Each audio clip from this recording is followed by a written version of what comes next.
Myself, Dr. Mamta Sharma, Associate Professor Political Science, Government PG College, Berod. विद्यार्थियों, आज हम MA final का research methodology जो पेपर है उसके अंतर्गत हम आज रिसर्च डिज़ाइन के बारे में समझेंगे। रिसर्च डिज़ाइन मीन्स अनुसंधान अभिकल्प। कोई अनुसंधान या अन्वेषण मनगढ़ंत नहीं हो सकता। अनुसंधान या अन्वेषण को क्रमबद्ध एवं प्रभावपूर्ण ढंग से समय, काल एवं लागत के न्यूनतम प्रयासों से संचालित करने से एक अभिकल्प या प्ररचना का निर्माण होता है। अन्वेषण प्रारंभ करने से पूर्व हम प्रत्येक अनुसंधान समस्या के विषय में उचित रूप से सोच विचार करने के पश्चात यह निर्णय लेते हैं कि हम किन ढंगों एवं कार्य विधियों प्रोसीजर्स का प्रयोग करते हुए कार्यों को करना है। नियंत्रण को लागू करने की आशा बढ़ जाती है। अतः अनुसंधान व प्ररचना निर्णय की वह प्रक्रिया है जो उन परिस्थितियों के पूर्व किए जाते हैं जिनमें निर्णय कार्य रूप में लाए जाते हैं। अनेक सामाजिक वैज्ञानिकों ने अनुसंधान प्ररचना की परिभाषाएं दी है। इसके अंतर्गत हम अल्फ्रेड जे कान की डेफिनेशन देखेंगे। अनुसंधान प्ररचना की सर्वोत्तम परिभाषा अध्ययन की तार्किक युक्ति के रूप में की जाती है। यह एक प्रश्न का उत्तर देने, परिस्थिति का वर्णन करने अथवा एक परिकल्पना का परीक्षण करने से संबंधित है, अर्थात यह उस तर्कयुक्तता से संबंधित है जिसके द्वारा कार्यविधियों जिनके आंकड़ों का संग्रह एवं विश्लेषण दोनों शामिल है के एक विशिष्ट समूह से एक अध्ययन की विशिष्ट आवश्यकताओं की पूर्ति की आशा की जाती है।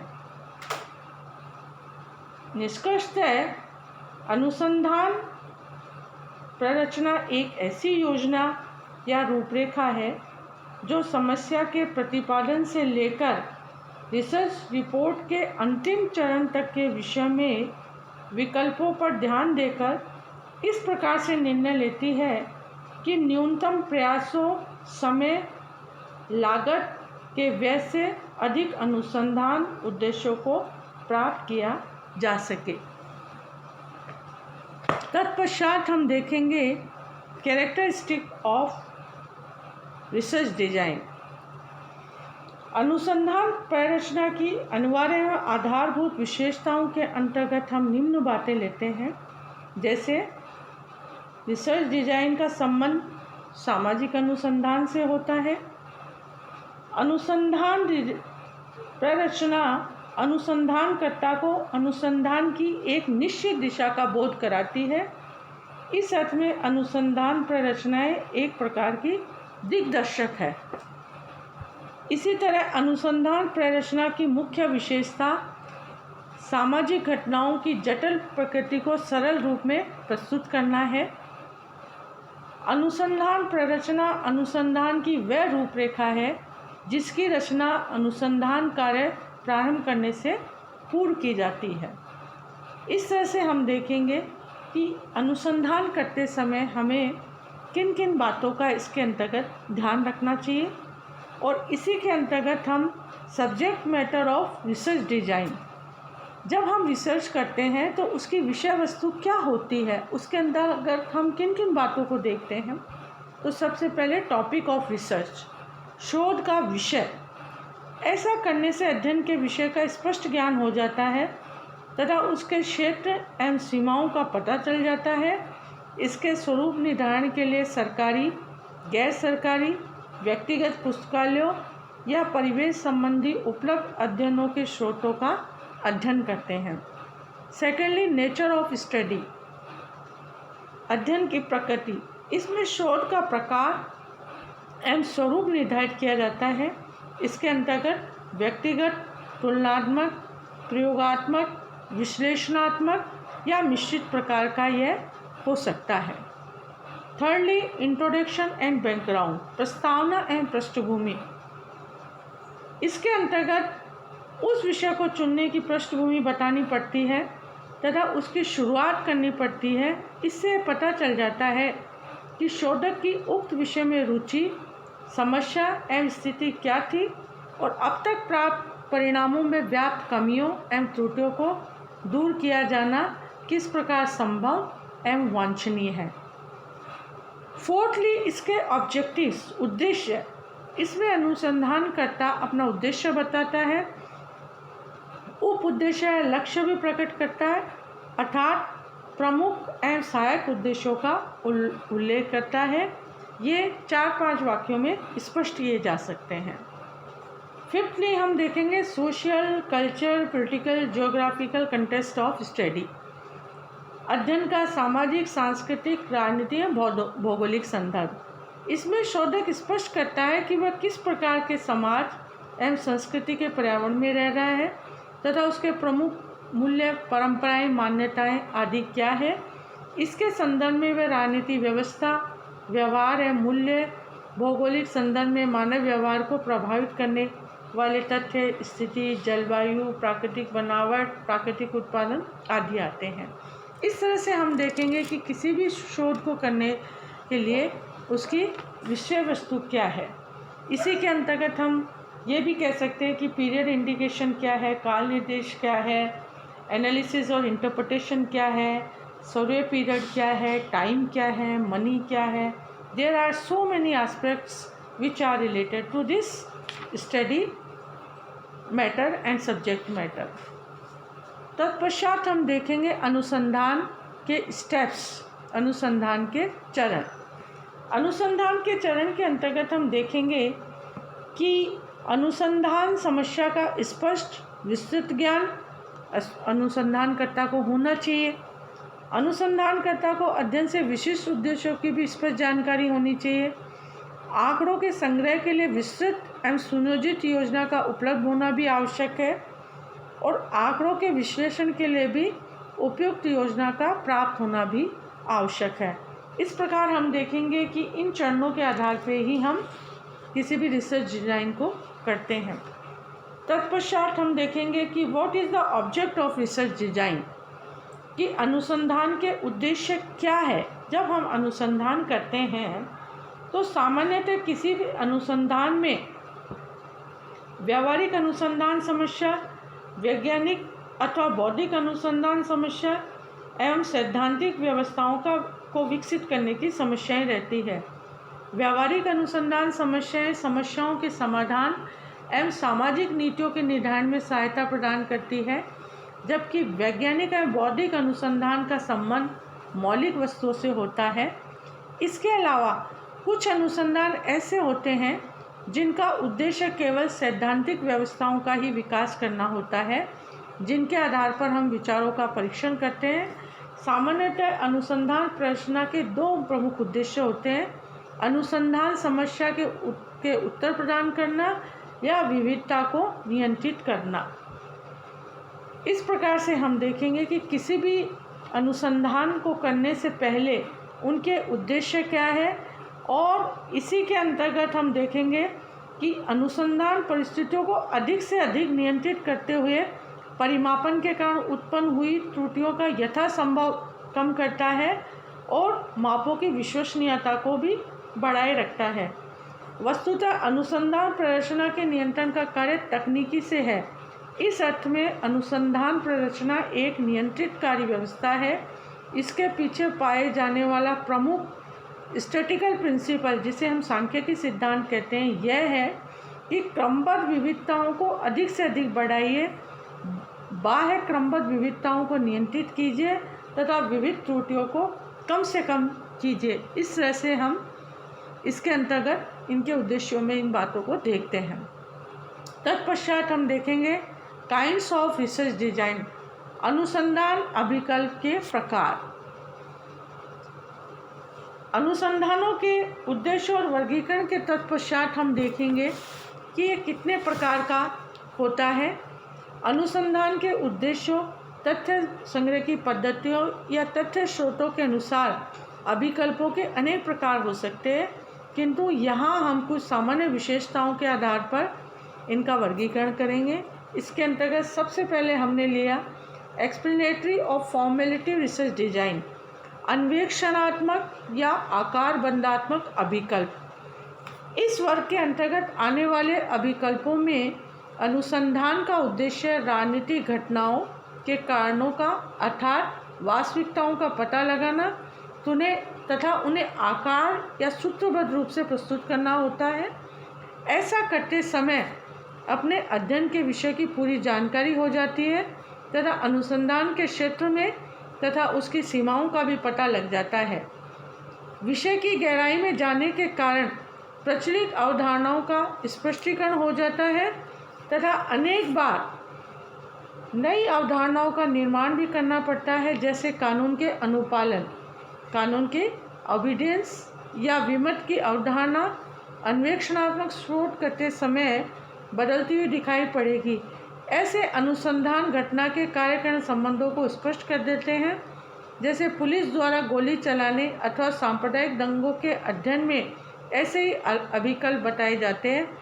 ऐसे शोध कार्य कार्यकारी प्रकल्पनाओं, जिसे हम हाइपोथेसिस कहते हैं, को जन्म देने में बड़े सहायक होते हैं, जिन पर आगे चलकर और भी अधिक अनुसंधान कार्य किया जाता है। इस कार्य में शोध प्रकल्प को कतिपय विशेष पद्धतियों का अवलंबन करना पड़ता है। इसके 3 प्रकार पाए जाते हैं: उपलब्ध साहित्य का सर्वेक्षण, survey of literature, informal interview, जिसे हम अनौपचारिक साक्षात्कार कहते हैं, एवं केस स्टडी, जिसे हम व्यक्तिगत अध्ययन कहते हैं। इस तरह से हम एक्सप्लेनेटिव और फॉर्मेटिव रिसर्च डिजाइन के अंतर्गत इन बातों को देखते हैं। तत्पश्चात हम देखते हैं सेकेंडली डिस्क्रिप्टिव रिसर्च डिजाइन, वर्णनात्मक अनुसंधान अभिकल्प। इस अभिकल्प का सर्वाधिक प्रयोग किया जाता है तथा इसका आलेखन सरलतम होता है। इसमें समकों को एक ही समय तथा एक ही परिस्थिति में संकलित किया जाता है। वर्णनात्मक अभिकल्प अन्य अनेक अध्ययनों के आधार पर होते हैं। वस्तुतः सभी शोध वर्णन के बाद ही अपना कार्य आरंभ करते हैं। इसके वर्णनात्मक अनुसंधान अभिकल्प के कई चरण होते हैं। इसके अंतर्गत हम उद्देश्यों का निरूपण, तथ्य संकलन की प्रविधियों का चुनाव, निदर्शन पद्धति का चयन, तथ्य सामग्री का संकलन तथा उसकी परिवीक्षा या जांच, अन्य शोधकर्ताओं के होने पर निगरानी करना, परिणामों का वर्गीकरण, सारणीकरण तथा अन्य सांख्यिकी विश्लेषण, प्रतिवेदन लिखना और प्रकाशन अथवा प्रस्तुतिकरण। इस तरह से हम देखेंगे कि वर्णनात्मक अनुसंधान अभिकल्प के कई चरण होते हैं और इस गवेषणा में सभी प्रविधियों का उपयोग किया जाता है। तत्पश्चात हम देखेंगे थर्डली डायग्नोस्टिक रिसर्च डिजाइन, निदानात्मक अनुसंधान अभिकल्प। ऐसे अभिकल्प का उद्देश्य समस्या के वास्तविक कारणों का पता लगाकर उनका समाधान प्रस्तुत करना होता है। समाधान प्रस्तुत करने का लक्ष्य रखने के कारण इन्हें डायग्नोस्टिक डिज़ाइन या निदानात्मक अभिकल्प कहा जाता है। यदि भारतीय राजनीति में दल बदल का अध्ययन करके उसके समाधान संबंधी सुझाव रखे जाएंगे तो उसे निदानात्मक शोध अभिकल्प कहा जाएगा। ऐसा करने के लिए कारणों के वैज्ञानिक पद्धति का पता लगाया जाता है और इसके सारे प्रकल्पना निर्माण किया जाता है तथा समाधान का साक्ष्य द्वारा प्रमाणिक बनाने का प्रयास किया जाता है।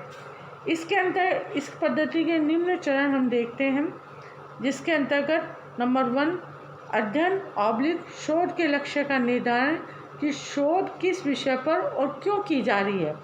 नंबर 2 तथ्य संकलन की पद्धतियाँ एवं प्राविधियों का प्रावधान। नंबर 3 निदर्शन का चयन तथा सूची निर्माण।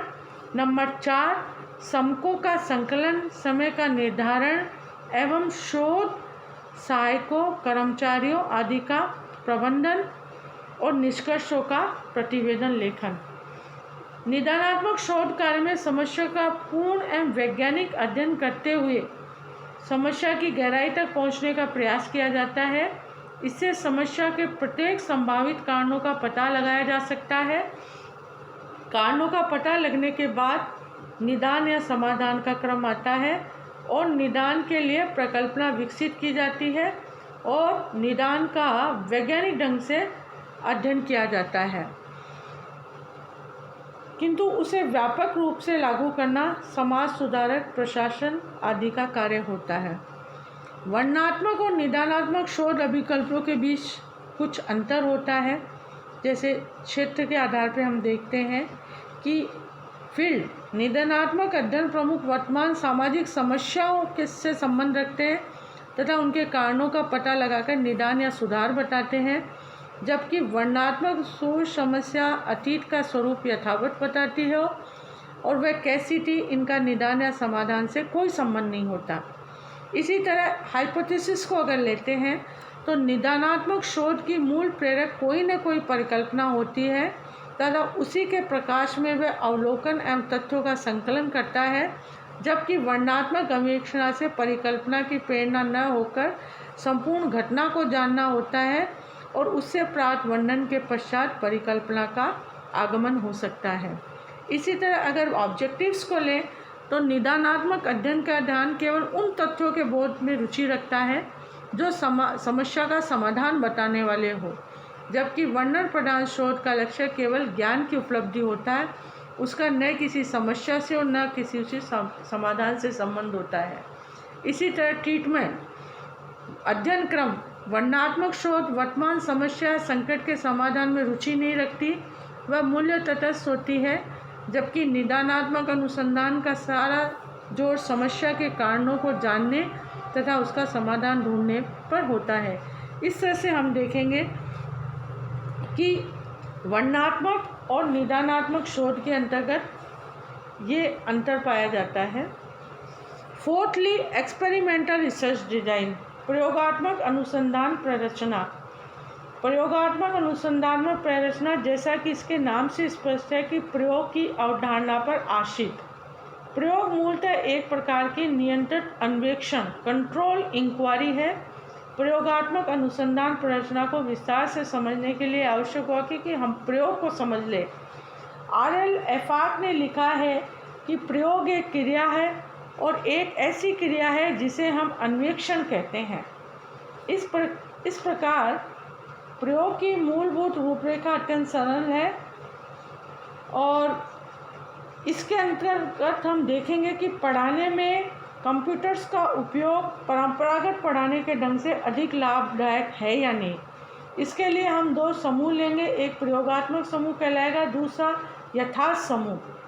प्रयोगात्मक समूह पर हम स्वतंत्र चर या प्रयोगात्मक चर का प्रभाव डालते हैं और यहाँ हमारा प्रयोगात्मक चर कंप्यूटर है। अब हम किसी स्कूल की कक्षा के दो समूह बनाते हैं, एक समूह प्रयोगात्मक को संगणकों के माध्यम से पढ़ाते हैं, वह दूसरे को परंपरागत ढंग से।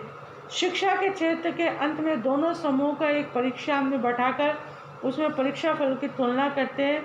यदि हम पाते हैं कि कंप्यूटर द्वारा शिक्षण समूह का परीक्षा फल श्रेष्ठ है तो हम कह सकते हैं कि कंप्यूटर द्वारा पढ़ाना अधिक लाभकारी है। इस प्रकार प्रयोगात्मक अनुसंधान प्ररचना प्रयोग पर आधारित है। यह भी भौतिक विज्ञानों में प्रयोगों की भांति होती है। इस प्रकार प्ररचनाओं का निर्माण अत्यंत सोच समझकर किया जाता है। प्रयोगात्मक अनुसंधान के अंतर्गत हम दो चीज़ें देखते हैं, only after experiment, before after experiment. और इन्हीं प्रयोगात्मक अभिकल्प के आधार पे हम अपनी रिसर्च को डिज़ाइन करते हैं। प्रयोगात्मक रिसर्च की कई आधारों पे आलोचकों ने आलोचना भी की है कि प्रयोगात्मक अभिकल्प का लाभ यह है कि इसके द्वारा हम विभिन्न कारकों के प्रभाव को वैज्ञानिक पद्धति से पता लगा सकते हैं, अर्थात चरों के संबंधों के विषय में अमूर्त परिकल्पनाओं का परीक्षण कर सकते हैं। यदि ये परिकल्पनाएं सत्य सिद्ध हो तो हमारे सिद्धांत को बल मिलेगा और अन्य परीक्षणों द्वारा हम नियमों की खोज की दिशा को प्रगति कर सकेंगे। प्रयोग की एक आलोचना यह है कि यह केवल दो चरों के संबंध का अध्ययन करते समय यह अन्य चरों के प्रभाव को आंखों से ओझल कर देती है। इस प्रकार प्रयोग की पद्धति चरों को एक दूसरे से कृत्रिम ढंग से अलग कर देती है। वास्तव में चर अलग अलग संदर्भों में अलग अलग प्रभाव डालते हैं। जैसे एक प्रकार की परिस्थिति में सत्तावादी नेतृत्व तो प्रभावशाली हो सकता है, तो दूसरे प्रकार की स्थिति में प्रभावहीन। इस आलोचना के अनुसार सामाजिक विज्ञान में शोध को प्रयोग के स्थान पर क्षेत्रीय अध्ययन का रूप लेना चाहिए, जिससे विभिन्न परिस्थितियों में प्रतिनिधि प्रतिदर्श का अध्ययन किया जाए। इससे चरों के नियंत्रण की प्रचलित पद्धति को छोड़ना होगा और जिन परिस्थितियों का अध्ययन किया जा रहा है उनमें जो अन्योन्य क्रिया मिलती है वह हमें स्वीकार करनी पड़ेगी। इस प्रकार के अध्ययनों में मुख्य उपकरण होते हैं। सांख्यिकी, आंशिक सहसंबंध और बहुसंबंध की प्रविधियाँ होती हैं। अतः मनोविज्ञान के क्षेत्र में भी इस पद्धति का विशेष उपयोग हुआ है। इस प्रकार हम देखेंगे इन अभिकल्पों के अलावा भी अन्य कई अभिकल्प और कई प्रकार के हो सकते हैं, जिसके अंतर्गत व्याख्यात्मक, पैनल अध्ययन, तुलनात्मक अध्ययन भी अभिकल्प के ही प्रकार है। इस प्रकार से शेल्टिस के अनुसार व्यवहार में इन अभिकल्पों को एक दूसरे से सर्वथा अलग नहीं किया जा सकता। कोई भी शोध एक से अधिक कार्य करती है। इन कार्यों के आधार पर प्राय अनुसंधान का वर्गीकरण किया गया है, किंतु इसमें कठोरता से काम नहीं लिया जाना चाहिए। प्राय किसी एक लक्ष्य कार्य के कारण अनुसंधान को किसी एक वर्ग में रख दिया जाता है और उसे उसका अधिक महत्वपूर्ण कार्य कहा जा सकता है, अन्यथा ये एक दूसरे के पूरक एवं सहायक है। इस प्रकार से हम देखेंगे कि आज के वीडियो में हम रिसर्च डिज़ाइन अनुसंधान अभिकल्प के बारे में समझा कि अनुसंधान करने के लिए हमें किस किस प्रकार के टैक्टिक्स को अपनाया जाता है और किस तरह से हम रिसर्च में इनका उपयोग करते हैं। आज के वीडियो में हम अनुसंधान प्रक्रिया, समस्या, परिकल्पना और अभिकल्प के बारे में समझा। नेक्स्ट वीडियो में हम नेक्स्ट टॉपिक को लेंगे। धन्यवाद।